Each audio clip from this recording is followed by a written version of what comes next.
था जिसका नाम था मोतीपुर। वह गांव चारों तरफ से पेड़ पौधों से घिरा हुआ था और उसी गांव में हरीलाल नाम का एक गरीब किसान रहता था जो कि अपने पत्नी और अपने 2 बेटों के साथ रहता था। शारदा, हमारे दोनों बेटे बड़े हो चुके हैं और अब हमें उनकी शादी कर देनी चाहिए, क्योंकि जब उनकी अपनी अपनी पत्नी हो जाएगी तो वह दोनों अपना घर बसा लेंगे। हम लोगों का क्या है, आज है तो कल नहीं भी हो सकते हैं। हाँ जी, आप बिल्कुल सही कह रहे हो कि हम लोग अपने बेटों की शादी कर दें। और वैसे भी हमारे दोनों बेटे पढ़े लिखे नहीं हैं। गरीबी ने हम लोगों को इस तरह तोड़ दिया था जिसके कारण हमने अपने बेटों को पढ़ा नहीं पाया। और अगर उनकी शादी के लिए कहीं रिश्ते मिल जाए तो जरूर कर दो। आप आज ही जाओ और दलाल जी से बात करके आओ, शायद उनके पास कोई आया हो। फिर मैं अभी डाबर दलाल जी के पास जाता हूँ और बेटों की शादी के बारे में बात करता हूँ।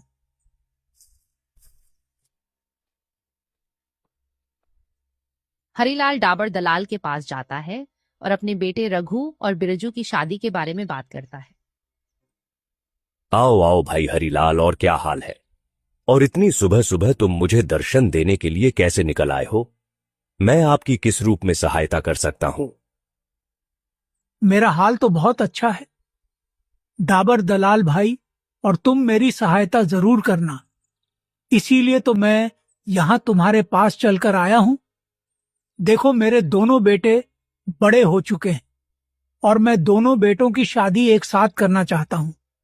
अगर तुम्हारी नजर में कोई रिश्ता आया हो तो वह बता दो, या फिर आप कहीं अब तलाश करना कि कोई अपनी बेटी की शादी करना चाहता है और मेरे बेटों से करेगा क्या।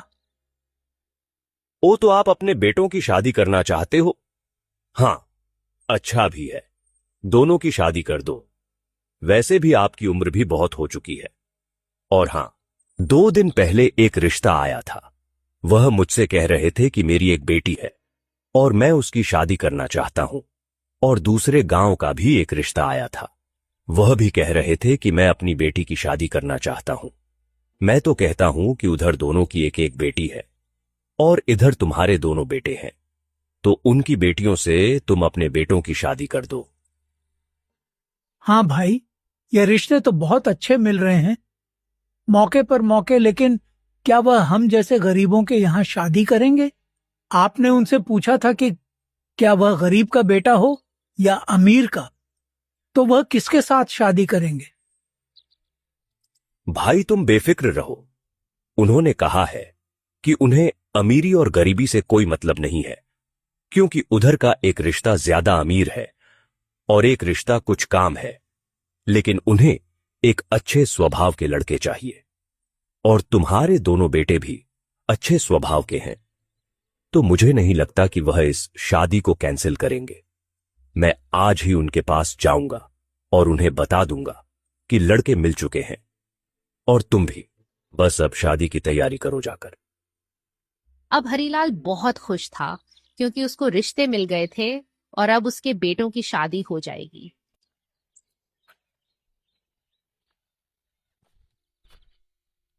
हरीलाल घर जाता है और सारी बात अपनी पत्नी को बताने लगता है।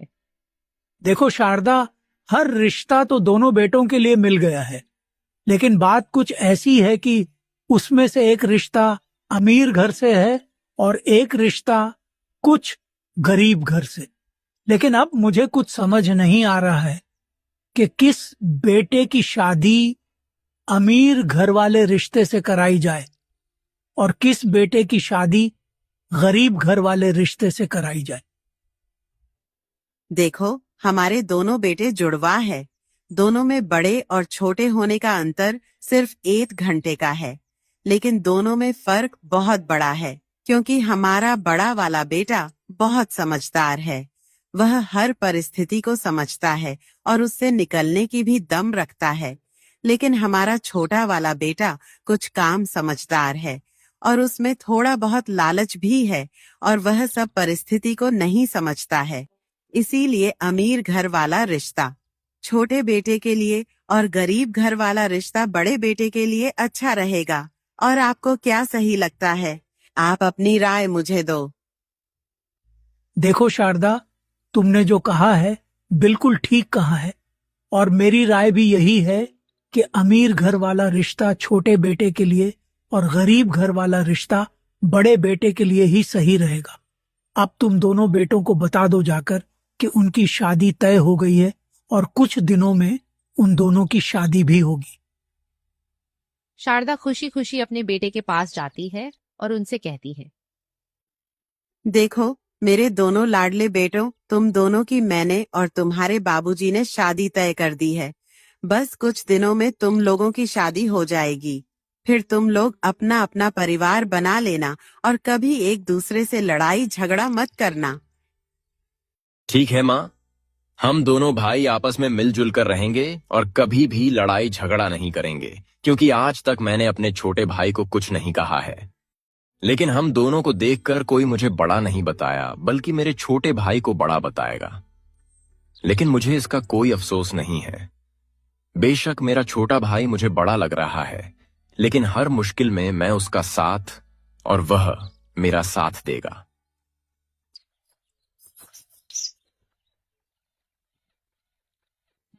कुछ दिन में दोनों बेटों की शादी हो जाती है। रघु की पत्नी का नाम कुंती था और बिरजू की पत्नी का नाम गौरी था। दोनों बेहद खूबसूरत थीं। उस गांव में एक प्रथा सदियों से चली आ रही थी कि जिस घर में सब लोगों की शादियां हो जाती हैं, तो उस घर में से बूढ़े लोग यानी उनके माता पिता उस घर को छोड़कर चले जाते हैं और उनके बेटे एवं बेटियों कोई उन्हें नहीं रोक सकते, क्योंकि यह एक ऐसी प्रथा सभी थी और आज भी मौजूद है। चलो शारदा, अब हम इस घर को छोड़कर कहीं और चलते हैं, और कहीं वृद्ध आश्रम मिल जाएगा तो वहां हम लोग बस जाएंगे, और यदि कहीं कोई ऐसी जगह नहीं मिली तो हम लोग एक जंगल में कुटिया बनाकर रहने लगेंगे। हाँ जी, चलो चलते हैं। मैं अपने बेटे और बहुओं को छोड़कर जाना नहीं चाहती हूँ, लेकिन मजबूरन हम लोगों को जाना पड़ेगा। पता नहीं किसने यह प्रथा इस गांव में चलाई है, और अगर हम लोग इसका विरोध करें, मतलब यही रहे, तो हम लोगों को कुछ नहीं होगा, बल्कि हमारे घर में एक जोड़ी फूट जाएगी। जाने की या तो हमारा एक लड़का मर जाएगा या फिर एक बहू मर जाएगी। इसीलिए हम यहाँ नहीं रुकेंगे और अभी यहाँ से चलते हैं। हाँ शारदा, अगर सब लोग जीवित रहे तो कहीं न कहीं एकाध बार एक दूसरे को देख ही लेंगे, और अगर कोई मर जाएगा तो फिर हम उसे कभी नहीं मिल सकते। इसीलिए हम सब की भलाई इसी में है कि हम दोनों यहाँ से चलते हैं। अब शारदा, यहाँ 1 मिनट भी मत रुको और चुपचाप चलो। दोनों पति पत्नी बिना पीछे मुड़े चुपचाप सामने की ओर बड़े दुखी मन से चले जाते हैं।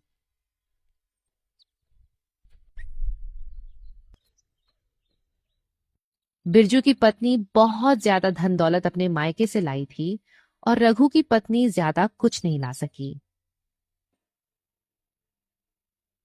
एक दिन चिढ़ाने के लिए गौरी कुंती से कहती है, अरे कुंती दीदी, देखो बहुत ज्यादा दौलत ले आई हूँ, और अभी मेरी शादी को कुछ दिन ही हुए हैं और इतने दिनों में ही मेरे पति ने मेरे लिए एक सोने का हार लिया है जो बहुत ही ज्यादा पैसों का, और आपके पति ने आपको अभी तक कुछ भी नहीं लिया है।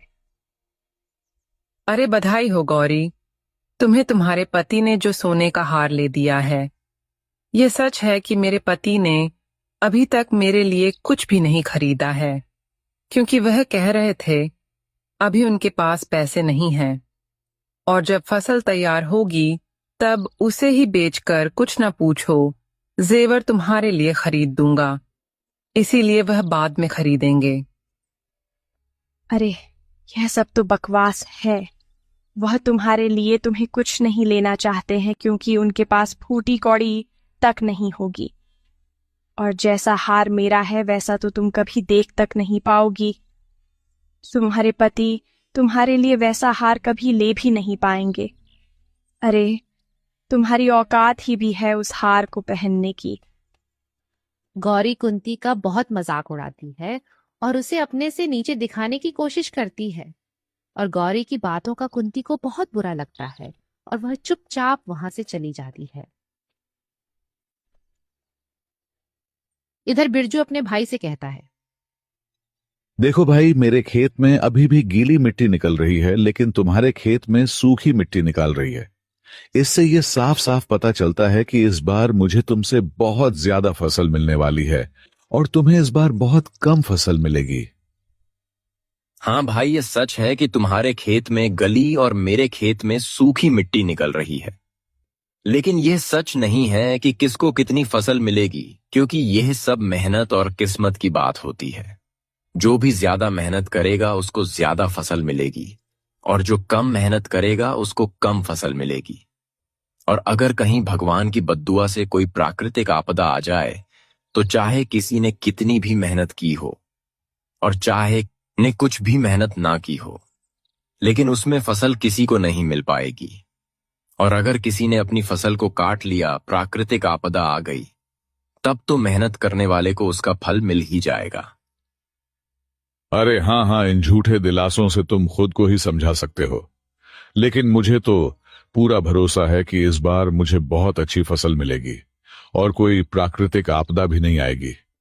तुमने इतनी बातें कही हैं भाई, इससे मेरा सर दर्द करने लगा है। चलो, आप अपने अपने काम में लग जाओ। बिरजू अपने खेत में खुदाई करने लगता है और रघु भी अपने खेत में खुदाई करने लगता है।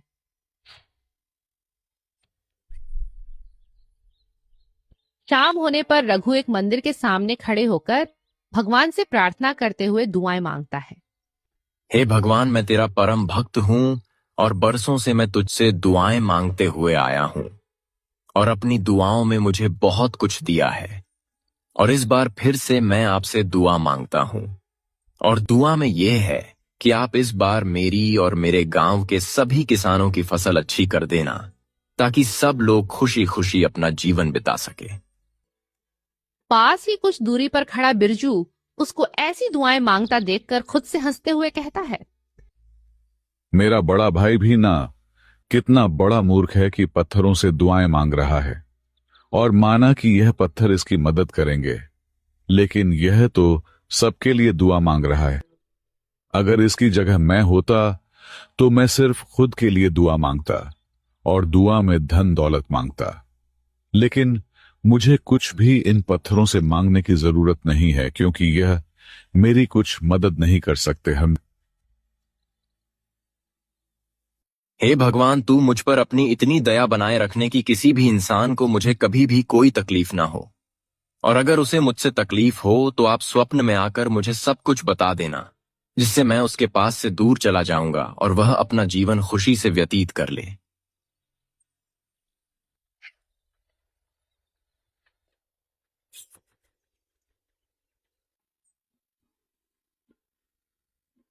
आ गए जी, आपने बहुत मेहनत की होगी तो आप थक गए होंगे। अब आप कुछ देर आराम कर लो।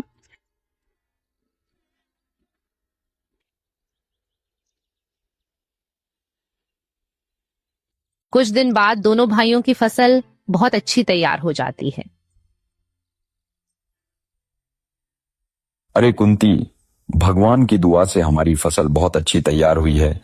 आज से पहले कभी भी हमारी फसल इतनी अच्छी तैयार नहीं हुई, तो इस बार मैं भगवान को 2 किलो लड्डू चढ़ाऊंगा, ताकि हमारी फसल को किसी की नजर ना लगे और हमारे खेत में हमेशा ऐसे ही फसल होती है। हाँ जी, आप बिल्कुल सही कह रहे हो कि आज से पहले कभी भी ऐसी फसल नहीं हुई है, और अब जल्दी से उसे फसल को काट लेना, ताकि कहीं कोई प्राकृतिक आपदा आ जाए तो फसल किसी की भी खराब ना हो। मैं तो यह चाहती हूँ कि भगवान यहाँ प्राकृतिक आपदा बिल्कुल भी मत आने दें, क्योंकि हर पंचवर्षीय फसल में प्राकृतिक आपदा आ ही जाती है, और मुझे किसी गहनों का कोई लालच नहीं है, और मेरे लिए आप कोई गहना लेना भी मत। पहले हम लोग अपनी स्थिति को संभालेंगे, उसके बाद शौक करेंगे, लेकिन ऐसी शौक नहीं करेंगे कि हमें आगे चलकर कभी किसी चीज की तकलीफ हो। हाँ कुंती, तुम बिल्कुल ठीक कह रही हो, और मैं भी तुम्हारी भावनाओं को समझ रहा हूं, क्योंकि मुझे बाद में पता चला था कि गौरी ने तुमसे अपने हार की बात की थी और तुम्हें चिढ़ाया भी था, लेकिन कोई बात नहीं, मैं तुम्हारे लिए भी कुछ ना कुछ लूंगा और तुम्हें रानी बनाकर रखूंगा। बस समय समय की बात है।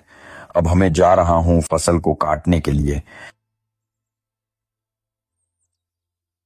इधर गौरी अपने पति बिरजू से कहती है, अरे जी, हमारी फसल बहुत अच्छी तैयार हुई है और मैं कहती हूँ कि आप अब फसल को काट लो जाकर, क्योंकि तुम्हारे बड़े भाई और तुम्हारी भाभी को मैंने बातें करते हुए सुना था और तुम्हारे बड़े भाई अभी फसल काटने के लिए गए हैं। तो तुम भी जाओ और फिर इस बार की आधी फसल बेचकर मेरे लिए चांदी की पैसे के पाव खरीद देना। अरे मुझे अपने बड़े भाई से क्या लेना देना हो गया है? फसल काटने के लिए तो जाने दो, मैं तो अभी नहीं काटूंगा, मैं कुछ दिन बाद काटूंगा। और रही बात तुम्हें पायल लेने की, तो हाँ, आधी फसल बेचकर ले दूंगा और अभी फसल खड़ी रहने दूंगा। अरे यह तो सब बकवास है, मैं अभी नहीं काटूंगा। अगर देखा कोई ऐसे ही खड़ी फसल को खरीदने वाला मिल गया तो मैं ऐसे ही बेच दूंगा और फिर मुझे मेहनत भी नहीं करनी होगी। गौरी बिरजू को लाख समझाने की कोशिश करती है, लेकिन वह नहीं समझता।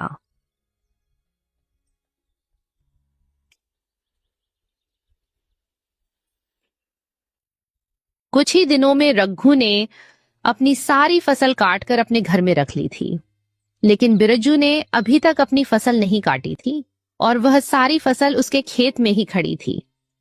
एक दिन कड़ौके की बारिश होने लगती है। बारिश बड़ी मूसलाधार थी। इधर दोनों पति पत्नी घबराए हुए सहमे खड़े थे।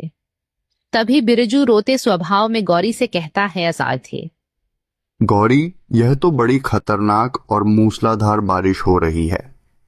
अगर यह बारिश ऐसे ही होती रही तो हमारी सारी फसल बर्बाद हो जाएगी और मैंने जितनी भी मेहनत की है वह सब पानी में मिल जाएगी। मुझे तो कुछ समझ नहीं आ रहा है कि आखिर क्या करूं और कैसे अपनी फसल को बचाऊं। मैंने तो पहले ही तुमसे कहा था कि हमारी फसल काटकर घर में रखना, लेकिन तुमने मेरी बात नहीं मानी और अब देखो इतनी कड़ी बारिश हो रही है और इसको देखकर मुझे नहीं लगता है कि मेरी फसल बच भी पाएगी। इस बार तो सबसे ज्यादा घाटा होगा और ना जाने कितने पैसे फसल में लगाए थे वह भी बर्बाद हो जाएंगे। हाँ गौरी, तुम शायद बिल्कुल ठीक कह रही थी। मुझे तुम्हारी बात मान लेनी चाहिए थी, लेकिन भगवान ना करें कि मेरी फसल खराब हो जाए। मैं तो चाहता हूं कि मेरी फसल बच जाए। दोनों बड़े उदास से खड़े थे और एक दूसरे का मुंह ताक रहे थे। इधर रघु और उसकी पत्नी कुंती दोनों बड़े खुश थे, क्योंकि उनकी फसल उनके घर आ चुकी थी और वह सिर्फ उनकी मेहनत का फल था। देखो कुंती, हमारी फसल तो अच्छी हो गई और हमारे घर भी आ गई, तो मैं अब भगवान को 2 किलो लड्डू चढ़ाऊंगा। लेकिन अफसोस इस बात का है कि मेरे छोटे भाई की फसल बर्बाद हो गई, लेकिन उसमें भगवान का कोई दोष नहीं है, क्योंकि मेरे भाई ने ही अपनी फसल नहीं काटी, तो उसने दूसरे की क्या बात है। हाँ जी, यह बात तो सच है कि इसमें भगवान का कोई दोष नहीं है, क्योंकि तुम्हारे भाई ने ही कटाई के समय कोई मेहनत नहीं की है। अगर उन्होंने भी मेहनत कर ली होती तो आज उनकी फसल सही सलामत घर में होती।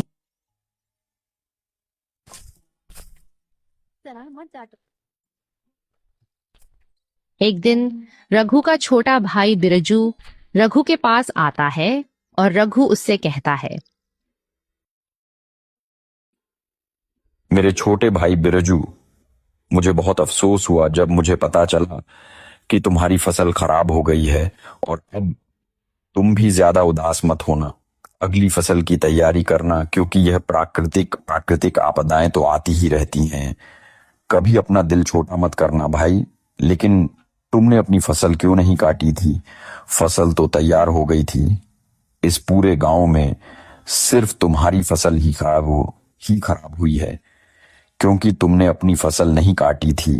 और इस गांव के सभी किसानों ने अपनी अपनी फसल काट कर अपने घर में रख ली थी, इसलिए उन सबकी फसल बच गई।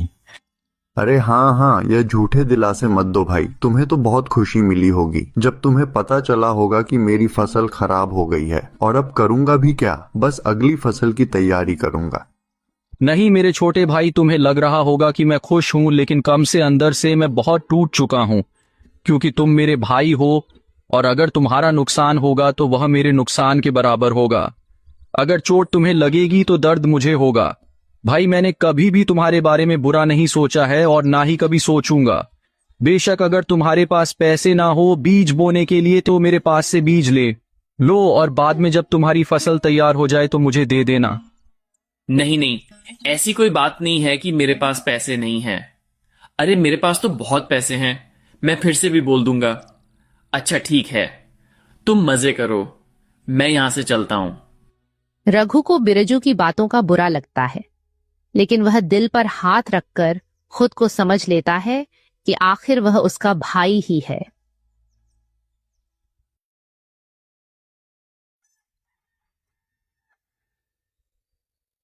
एक दिन की बात है जब दोनों भाई एक साथ खड़े थे और उनके पास एक बूढ़े बाबा खड़े थे जो रघु और बिरजू को देखकर उनसे कहते हैं, अरे बेटा, मैं बहुत बूढ़ा हो चुका हूं और मेरे पास इतनी ताकत नहीं है कि मैं काम कर सकूं। बेटा मेरा एक छोटा सा खेत है और क्या तुम में से कोई मेरे उसे खेत की खुदाई कर देगा? अगर तुम दोनों में से किसी ने मेरे खेत की खुदाई कर दी तो बेटा तुम्हारा भी भला करेगा। अरे ये बुढ़े, हम तेरी मदद क्यों करें? और ये तो तुम लोगों का नाटक होता है कि तुम्हारा थोड़ा बहुत काम कर दें ताकि तुम्हें मजदूर भी ना करने पड़े और तुम्हारा काम भी हो जाए। मैं तुम जैसे लोगों को अच्छी तरह से जानता हूं। नहीं बेटा, ऐसी बात नहीं है। मैं सच में अपना काम नहीं कर सकता हूं क्योंकि मुझ में इतनी ताकत नहीं है। बेटा तुम मुझ पर विश्वास करके देखो, कृपया करके तुम मेरा इतना काम कर दो और अगर मेरी फसल तैयार नहीं हुई तो मैं तो भूखा ही मर जाऊंगा। अरे तुम मरो या जियो, उससे मुझे क्या लेना देना।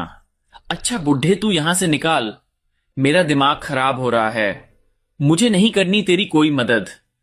अरे छोटे, तेरा दिमाग खराब हो गया है क्या?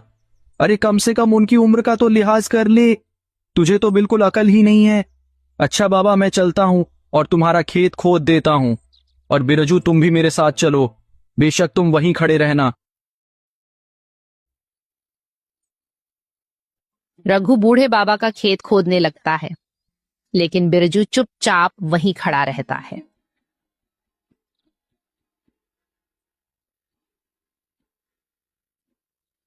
बेटा तुम्हारा बहुत बहुत धन्यवाद जो तुमने मेरे खेत की खुदाई कर दी। बेटा मैं कभी नहीं कर पाता क्योंकि मैं बहुत कमजोर हूं। अच्छा बेटा तुम मेरे घर चलो और कुछ देर बाद वहां से चले आना, मना मत करना। अब चलो, चुपचाप चलना बेटा। दोनों बूढ़े बाबा के साथ उनके घर जाते हैं। वहां कई सारी बड़ी और छोटी बोरियों में कुछ रखा हुआ था। तभी बाबा जी समझाते हुए उनसे कहते हैं, बेटा तुम दोनों को कुछ भी नहीं बोलना है और ये तुम्हारे सामने बोरियां रखी हैं, इनमें तुम दोनों के कर्मों का फल है और तुम बिन बोले इन्हें उठा लो और अपने पने घर ले जाओ। घर में खोलकर देखना, तुम्हें तुम्हारे कर्मों का फल मिल जाएगा। दोनों वैसा ही करते हैं। रघु अपने पास छोटी बोरी रख लेता है और वही बिरजू लालची स्वभाव में बड़ी बोरी अपने पास रख लेता है।